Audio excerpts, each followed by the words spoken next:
We know that if we want to be a great place to work, there are some must haves that have to be in place. One of them is you have to have great employees, great doctors, and committed leadership team. And we have that at Fairfax. We know that already. But the second part of it is you have to have a commitment to changing the culture. And we're just starting on that journey. Cultural beliefs, the 6 cultural beliefs, are so very important to our success as we move forward in the Inova Health System, Inova Fairfax Medical Campus, and in all of Inova. We're really good at, in healthcare, of doing actions and results. Something happens, we do a task list and we do actions and we get results. But at the end of the day, that's not sustainable. So what we want to do is impact the experience that people have to change their beliefs. I, as a chief medical officer, have some great ideas of how to fix things, but the people that have better ideas than me are the frontline staff, because they know where the workarounds are, they know what happens, they know what normally happens, and they know what should happen. And those are three completely different things. And as the more you talk to the frontline staff, they'll give you the answers, and all we need to do is support those answers and create policies and procedures and standard work that gets us to the outcome we want. What happened was we had one of our best departments have a serious near miss around patient identification. I mean, it was almost catastrophic. Patient identification is one of the most important things that we do. It prevents us from making mistakes, and it also helps us give the right therapies and the right treatments to the right person at the right time. So, needless to say, we came together as a team, and we really turned to Scott Vitzelis, Dr. Vitzelis, our patient safety officer, and we looked to him and our patient safety experts, and they quickly organized what we call an RCA team, a root cause analysis team, to really drill down and begin to understand what had happened. The call to action was done in response to some errors around patient identification. And patient identification is so very important to all of us in reducing harm.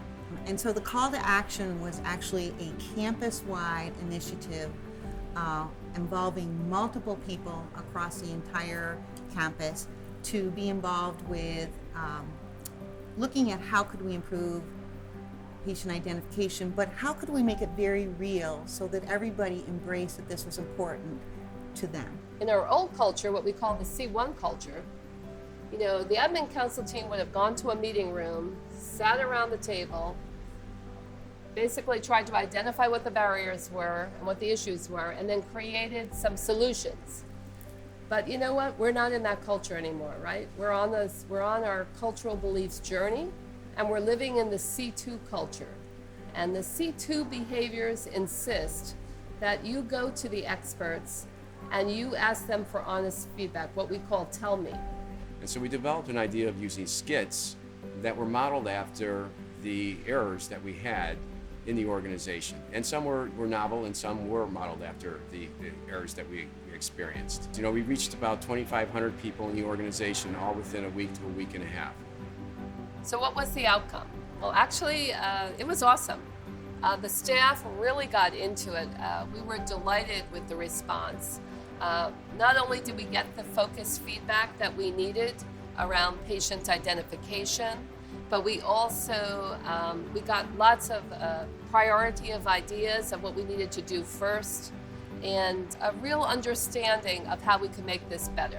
My team reacted to the patient identification and the call to action enthusiastically and wholeheartedly, and they have taken this to a whole nother level in which they hold me accountable to what they are providing and what concerns they bring, and me in return, I hold myself accountable and then take what their concerns are to the other level. I address it with the clinical directors. I continue to address it in a leadership manner, which help us all achieve as a team what we're here to do.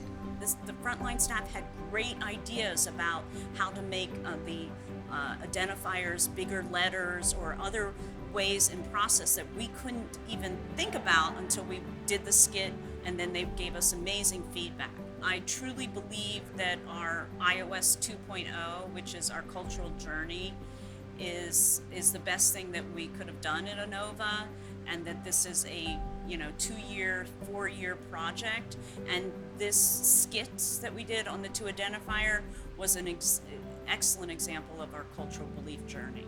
We cannot just do this one effort. We must continue to focus throughout the year.